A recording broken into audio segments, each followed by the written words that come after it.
Hi guys, welcome to lecture 7 of class 9th economics. तो इसमें आज हम पढ़ेंगे फूड सिक्योरिटी के बारे में। फूड सिक्योरिटी क्या होती है, फूड सिक्योरिटी क्यों ज़रूरी है और अलग अलग जगह पे कैसे फूड सिक्योरिटी को कैसे डिफाइन किया गया है। ओके, तो सबसे पहले जानते हैं कि फूड सिक्योरिटी के क्या डायमेंशंस हैं। तो फूड सिक्योरिटी के 3 डायमेंशंस हैं: availability of food, accessibility of food, affordability of food.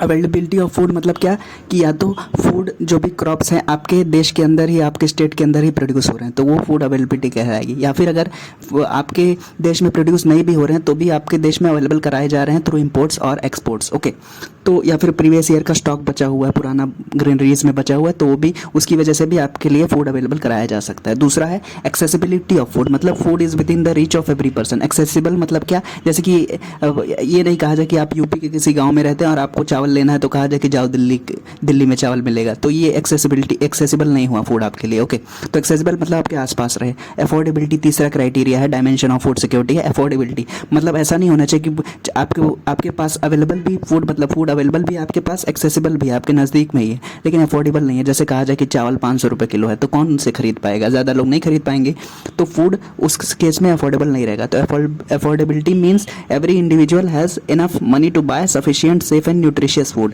To meet his और हर डाइटरी नीड्स। ओके, अभी जानेंगे यूनाइटेड नेशंस ने 1975 में क्या डिफाइन किया फूड सिक्योरिटी।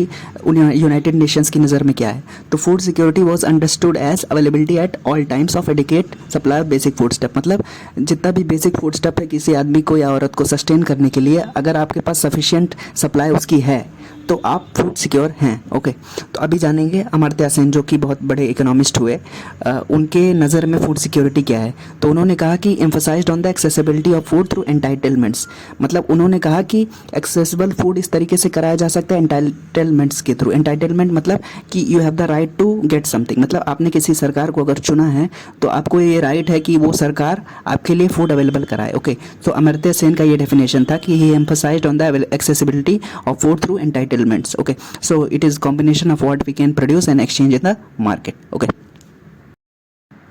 अभी जानेंगे कि वर्ल्ड फूड समिट ने क्या डिफाइन किया फूड सिक्योरिटी को और उसकी नज़र में फूड सिक्योरिटी क्या है। तो वर्ल्ड फूड समिट हुई थी तो वहाँ पे डिक्लेयर किया गया कि फूड सिक्योरिटी तब रहेगी इंडिविजुअल, हाउस होल्ड, रीजनल या नेशनल या ग्लोबल लेवल पे जब लोगों के पास फिजिकल और इकोनॉमिक एक्सेस रहेगा सेफ और न्यूट्रिशियस फूड का। Okay, so world food summit में डिक्लेयर किया गया कि food security at individual, household, regional, national level exist when all people at all times have physical and economic access to safe, sufficient and nutritious food to meet their dietary needs and food preferences. मतलब यही है कि सब लोगों के पास physically access कर सके, मतलब उनके नज़दीक है, आसपास है, और उनके पास पैसे भी हों, इकोनॉमिक अफोर्डेबिलिटी हो, तब कोई भी एरिया फूड सिक्योर कहा जाएगा, तो तभी कोई पर्सन फूड सिक्योरिटी के अंतर्गत आएगा। ओके, जब वो हेल्दी फूड को एक्सेस कर पाए और उसके पास पैसे भी हों उसको खरीदने के लिए। ओके, अपनी डाइटरी नीड्स को, अपने बैलेंस डाइट को मीट करने के लिए हो, तो वो बंदा या बंदी फूड सिक्योर कहलाएंगे वर्ल्ड फूड समिट के हिसाब से। ओके, अभी जाने कि फूड सिक्योरिटी ज़रूरी क्यों है, वाई फूड सिक्योरिटी। सो जो poorest section of the society हैं, जो बिलो द पॉवर्टी लाइन है, जो राशन कार्ड होल्डर्स हैं या फिर और भी गरीब लोग हैं जिनके पास, कई लोग के पास राशन कार्ड भी नहीं है, या फिर डेली वेज लेबरर्स हैं जो दिहाड़ी के मजदूर हैं, they are food insecure most of the times, क्योंकि उनका ऐसा रहता है कि आज कमाएंगे तो आज खाएंगे, नहीं कमाएंगे तो नहीं खाएंगे। ओके, सो उन लोगों को जीने के लिए, अच्छे से रहने के लिए, हेल्दी रहने के लिए फूड सिक्योरिटी की बहुत आवश्यकता है, खाने की बहुत आवश्यकता है। ओके, तो इस वजह से सरकार ने नेशनल फूड सिक्योरिटी एक्ट के तहत 2013 के तहत इस तरह के लोगों को, बीपीएल के लोगों को, राशन कार्ड होल्डर्स को खाना अवेलेबल कराया गया। चावल, गेहूँ, तेल, दाल, ये सब एक्सेसिबल कराया जाता है सरकार के द्वारा। और कुछ लोग ऐसे भी हैं जो बीपीएल से थोड़े से ऊपर हैं, मतलब बिलो पॉवर्टी लाइन से थोड़े से ऊपर हैं, लेकिन कोई अगर डिसास्टर आता है ना, जैसे कि सूखा पड़ गया, अकाल पड़ गया या फिर बाढ़ आ गई, तो वो फूड इनसिक्योर हो जाएंगे। तो जब people who are just above the food below poverty line are food insecure because they can get, in case of natural disaster, calamity or failure of crops, they can be food insecure too, like BPL people. Okay, अब जानेंगे how is food security affected during a calamity. मतलब अगर कोई disaster आ जाता है या फिर कोई आपदा आ जाती है तो फूड सिक्योरिटी उस केस में कैसे अफेक्ट होगा। तो मान लेते हैं कि कहीं पे सूखा पड़ गया, ओके, ड्रॉट पड़ गया, तो सूखे में सबसे पहले क्या होगा, चीज़ों की पैदावार कम होगी, लेकिन डिमांड तो उतना ही रहेगा ना। मतलब अगर 1 लाख लोग किसी एरिया में रहते हैं तो खाना पीना तो उतना ही डिमांड करेंगे, लेकिन वो मीट नहीं हो रही है क्योंकि ड्रॉट की वजह से कम प्रोडक्शन हुआ। इसकी वजह से क्या होगा कि जब बहुत सारा डिमांड बहुत कम गुड्स को चेज़ करेगा तो लॉ ऑफ डिमांड और सप्लाई काम करेगा, मतलब चीज़ों के दाम बढ़ जाएंगे। जैसे बारिश वगैरह के सीज़न में होता है ना कि टमाटर प्याज ये सब जो उस सीज़न में होते हैं वो महंगे हो जाते हैं, क्योंकि सड़ जाते हैं कुछ टमाटर या इस तरह के क्रॉप्स सड़ जाते हैं या अवेलेबल नहीं हो पाते हैं, तो इस वजह से चीज़ों के दाम बढ़ जाते हैं। उसी केस में उसी तरीके से ड्रॉट में क्या होता है कि production of food crops decrease हो जाता है। So it causes shortage of food in the market, okay, leading to high prices. So if drought is widespread for long period of time, मतलब अगर ड्रॉट बहुत लंबे area में है और साथ में बहुत ज़्यादा टाइम तक है तो वो अकाल का रूप ले लेगा, वो फेमाइन का रूप ले लेगा, ओके। अभी जानते हैं फेमाइन में क्या होता है। तो famine is characterised by widespread death. Death क्यों होगा फेमाइन या अकाल के केस में? तो उस केस में क्या होगा कि स्टारवेशन होगा, लोगों के पास खाना नहीं रहेगा, लोग भूखमरी के शिकार हो जाएंगे, एपिडेमिक होगा, बहुत सारी बीमारियां फैलेंगी।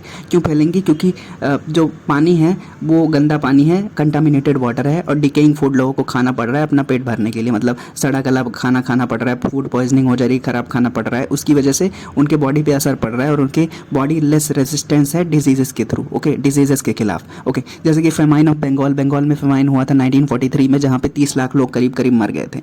अभी हमारे देश में भी बहुत सारे एरियाज हैं जो फूड इनसिक्योर हैं, जहाँ पे ड्रॉट लाइक सिचुएशंस अभी भी एग्जिस्ट करती हैं। मतलब सिचुएशन पहले से अच्छी है लेकिन वहाँ अभी भी सिचुएशन खराब है। जैसे Kalahandi and Kashipur in Orissa, Baran district of Rajasthan, Palamau district of Jharkhand, where famine like situations still exist, okay.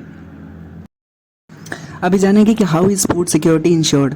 तो फूड सिक्योरिटी इस तरीके से इंश्योर होती है जब लोगों के पास फूड अवेलेबल रहे, एक्सेसिबल रहे और लोगों के पास कैपेसिटी रहे, ओके। तो food security is ensured when enough food is available to all the persons and all the persons have the capacity to buy food of acceptable quality. मतलब acceptable quality मतलब वो ऐसा है कि फूड हेल्दी है, ऐसा नहीं कि सिर्फ खाने के लिए, पेट भरने के लिए, ओके। न्यूट्रिशन भी प्रॉपर है, उसके अंदर माइक्रो और मैक्रो न्यूट्रिएंट्स अवेलेबल हैं and there is no barrier to accessibility of nutritious food. मतलब अच्छा पौष्टिक खाना लोग खरीद पा रहे हैं तो लोग फूड सिक्योर हैं, ओके।